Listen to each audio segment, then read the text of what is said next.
Welcome to our deep dive into 17th century Europe.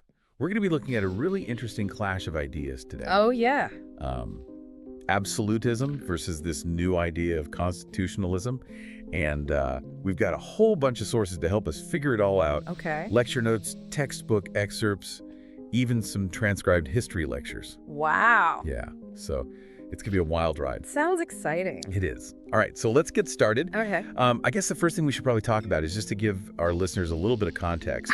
What was going on in Europe at this time? Well, it's really a turning point. Yeah. I mean, imagine this kind of tug of war for the future of power. Okay. Like on one side, you have these powerful monarchs like Louis XIV of France. The Sun King? Yeah, exactly.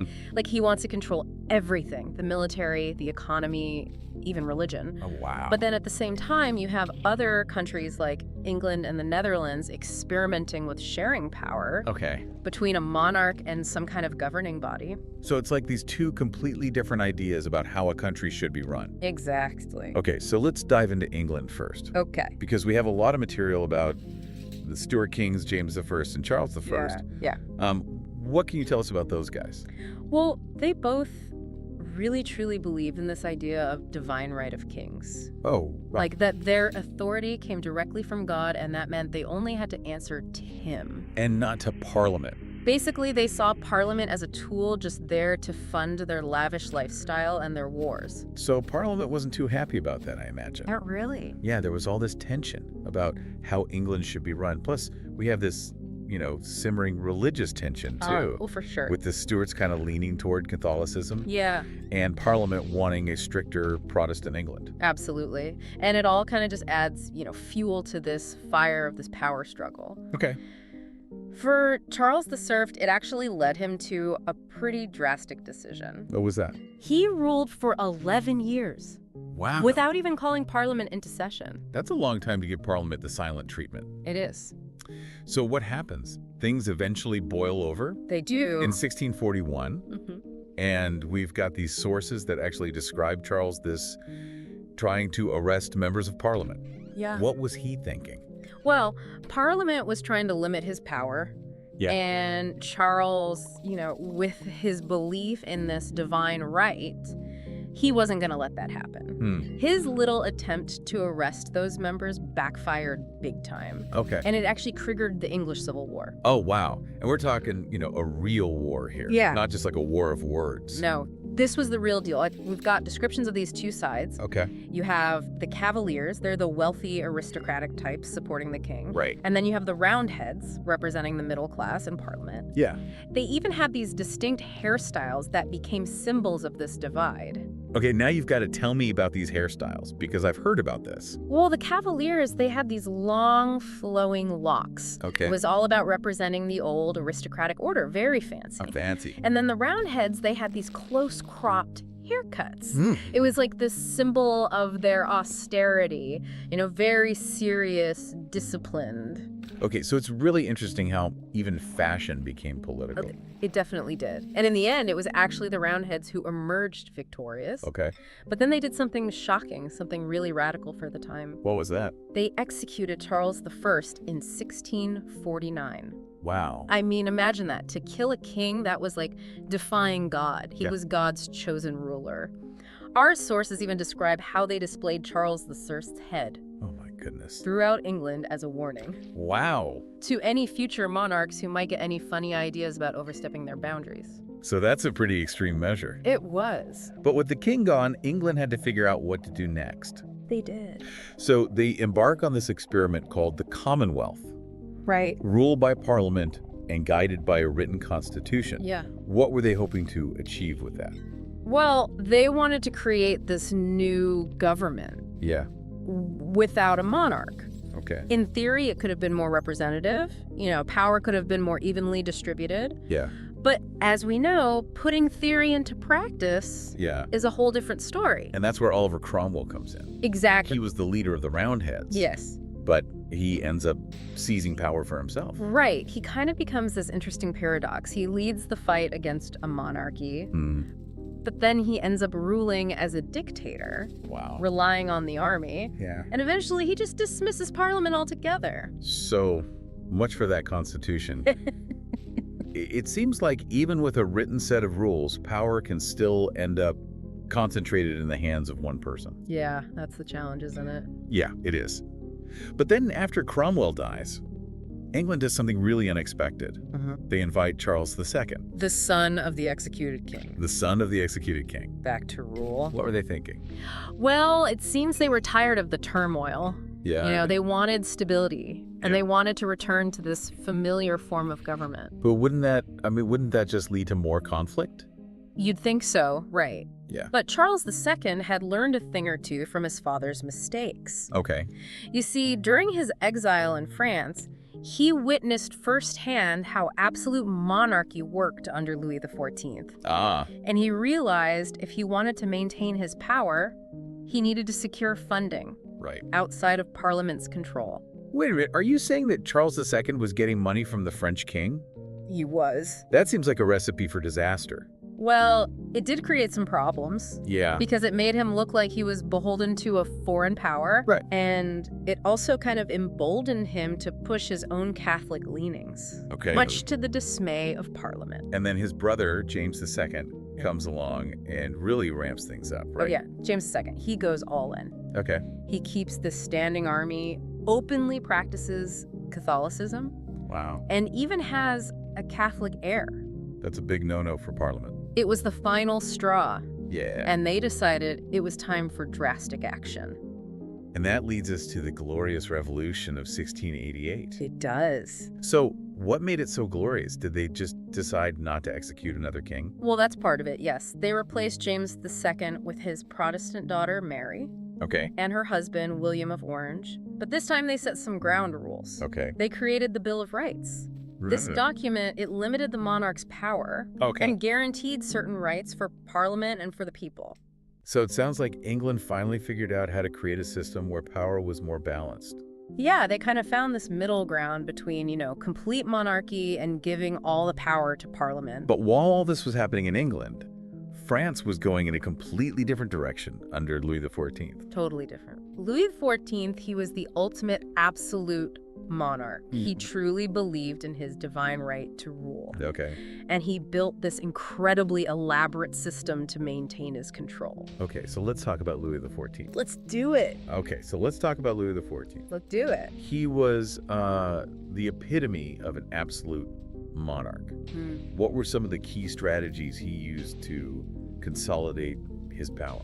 Well, one of the most effective, I think, was manipulating the nobility. Okay. He forced them to live at Versailles, Wow. his lavish palace, Yeah. And it wasn't just about showing off his wealth or this grandeur. It was actually really clever. I mean, Okay. it was a way to keep his rivals close under his watchful eye. It's almost like a gilded cage. Yeah, exactly. Keep your friends close and your enemies closer, right? But all that opulence, those endless wars, they must have been expensive. Yeah. How did Louis XIV manage to finance his extravagant lifestyle? Mercantilism. Mercantilism. Yeah, it's the system where a nation's power is directly tied to how much wealth it can accumulate. So it's like a game of Monopoly, where you want to bankrupt your opponents Exactly. and control all the properties. Yeah.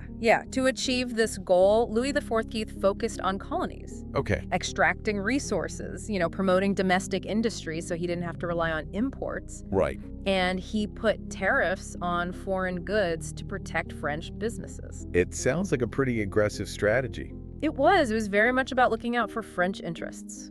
Did it work? Did France become more powerful under Louis XIV? Well, I mean, it's a bit of a mixed bag. Bye-bye. Yeah, he expanded French influence and their colonies, Mm-hmm. but all those wars and all that spending Yeah. put a huge strain on the economy. So even an absolute monarch couldn't escape the realities of economics. Not really, no. But while Louis XIV was building his palace and fighting wars, another powerful figure was shaking things up.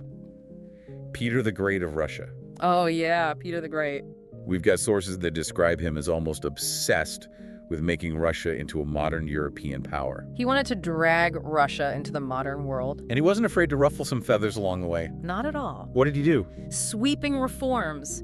Built a brand new capital city, St. Petersburg, Wow. to show Russia was looking westward. So very symbolic. Oh, very symbolic. Huh. And he forced the Russian nobility to adopt Western customs, even their clothing. culture shock. A bit of culture shock, yeah. How did he manage to push through all these changes? There must have been some resistance. There was, but Peter, he ruled with an iron fist, Okay. demanding, but he also understood that he had to promote talented people, no matter their background. So it was a mix of iron will and strategic thinking. It was, yeah. He left a real lasting impact. Yeah, but let's shift our focus to Prussia in the 17th century. They became a military powerhouse. They did. But their story really shows how absolute rulers, they could compromise Right. to keep their power. Exactly, yeah. What kind of compromise are we talking about here? Well, the Hohenzollern dynasty, Okay. they made a deal with the nobles. Okay. They gave them total control over their estates, Wow. exempt from taxes, Even better. free from military service. That sounds like a good deal. It was. In return, the nobles let the monarch control foreign policy and the military. Okay, so they gave up some power. They did. And it let the Hohenzollerns build a very strong army. And they used that army to expand Prussian territory. They did. So it was a win-win for both sides. Yeah, it's interesting how they found that balance. Yeah, but let's circle back to England for a minute. Okay. We left off with the Glorious Revolution. Right. They finally figured out this balance between the monarch and parliament. Yeah. But how did it actually work in practice? Well, the Bill of Rights, remember? It created a framework for a constitutional monarchy. Okay. So the king or queen, their power was no longer absolute. Okay. It was subject to the law. So the king or queen was no longer above the law. Exactly. That's a big change. It is. How did the monarchs react to that? Well, it was gradual. Okay. Some monarchs, like William and Mary, they understood they had to work with Parliament. Okay. Others, they still wanted more power. So there was still tension. Oh, yeah, there was always this back and forth between the crown and Parliament. But the Bill of Rights laid the foundation It did. for a more balanced government. And, that eventually led to the parliamentary democracy they have today. But let's not forget, Yes. while all these political things were happening, Uh-huh. there was this huge intellectual revolution. The scientific revolution. Yeah. A time when people were challenging old beliefs about the natural world. And this is where people like Isaac Newton come in. Yeah. He came up with these groundbreaking theories. About gravity, motion. Yeah, calculus even. Wow. He changed how we understand the universe. It's fascinating that while kings and queens were fighting for power, these scientists were making incredible discoveries. It really shows you how these different forces can shape a time period. But we can't forget about art. Oh, the art. Yeah, the Baroque movement was happening all over Europe. It was. Full of emotion, energy. So different from the Renaissance. Yeah, can you talk a little bit about the Baroque? Well, it really emerged as this dominant style. Yeah. It reflected all the religious and political tensions, Okay. all about grandeur and spectacle. Okay. And then you have the Dutch Golden Age Yeah. that developed its own unique style. Right. Focused on everyday life, Yeah. meticulous detail, a sense of peace and prosperity. So, in a way, Dutch Golden Age art reflected their values as a republic. I think so. Stability, prosperity, and just, the importance of ordinary people. Exactly. But let's go back to absolutism versus constitutionalism for a second. Yeah, these forces really defined the 17th century, Yeah. shaped the destinies of entire nations. And the lives of everyday people. Exactly. From the farmers being forced off their land in England Right. to the Protestants fleeing France after the Edict of Nantes was revoked. Yeah, it's a good reminder that these power struggles can have real consequences. Oh, definitely. But even in those tough times, there were also moments of resilience and innovation and just artistic brilliance. Right. It was a complex time. Yeah, it really is a complex time. But there's one more event I want to make sure we talk about. Okay. The 30 Years' War. Right. Really shows how turbulent this era was. It does. It left a huge mark on Europe. Millions of lives lost. Entire regions just devastated. Yeah, it's a really stark reminder of the cost of conflict. It is. So what caused it? I mean, was it just a religious war between Catholics and Protestants? Well, religion was a big part of it, Yeah. but it wasn't the only thing. Yeah. You also have political rivalries, Okay. dynastic ambition. Right. And the Holy Roman Empire was kind of a mess back then. It was a patchwork of independent states. All with their own goals. Yeah, it's like a giant game of Risk Yeah. with religion thrown in to make things even more complicated. And eventually draws in all these major powers. It does. France, Spain, Sweden. It's a real powder keg. Definitely. So how did it all actually start? Well, there's this incident that's often seen as the catalyst. Okay. The defenestration of Prague. Defenestration. That sounds dramatic. It was. In 1618, these Protestant nobles in Bohemia, Okay. they rebelled against their Habsburg rulers, Okay. stormed Prague Castle, Okay. and threw two of the emperor's representatives out of a window. Out of a window. Seriously. Yes, seriously? Did they survive? Yeah, somehow they landed in a pile of manure. Oh my goodness. But it sparked a chain reaction and led to decades of war. Wow, it's amazing how one event can have such a big impact. It is. So the war finally ends in 1648 Okay. with the Peace of Westphalia. The Peace of Westphalia. I remember learning about that. It was a really significant moment. Yeah. Redrew the map of Europe, Okay. created a new framework for international relations. Wow. And it had a big impact on religious freedom. So it's like hitting a reset button. Kinda, yeah. They recognized the Dutch Republic as independent, Okay. granted religious freedom to some Protestant groups, True. changed the balance of power. So in a way, this awful war, it helped create a more modern system. In a way, yeah. Well, as we wrap up this deep dive, I'm just really struck by how much change happened in the 17th century. Me too. We've seen these huge shifts in ideas about power, religion, science. That's art. Yeah, and art. It was a messy time, Definitely. full of conflict. But it set the stage for the world we live in today. It did. And it makes you wonder, what if things had gone differently? What if those experiments with constitutionalism had failed? That's a great question. Yeah. I mean, think about it. What if absolutism had won out? How would our world be different? Yeah, it really makes you think. And as we go about our lives, it's good to think about how these ideas from the 17th century are still relevant today. Yeah, we're still grappling with those same tensions. Exactly. Individual freedom versus the power of the state. The legacy of colonialism. Yeah, economic inequality, all of that. And it's by understanding the past that we can better understand the present. Well said. It's been a pleasure diving into the 17th century with you. Likewise. And to our listener, thanks for joining us on this journey. Until next time, keep diving deep.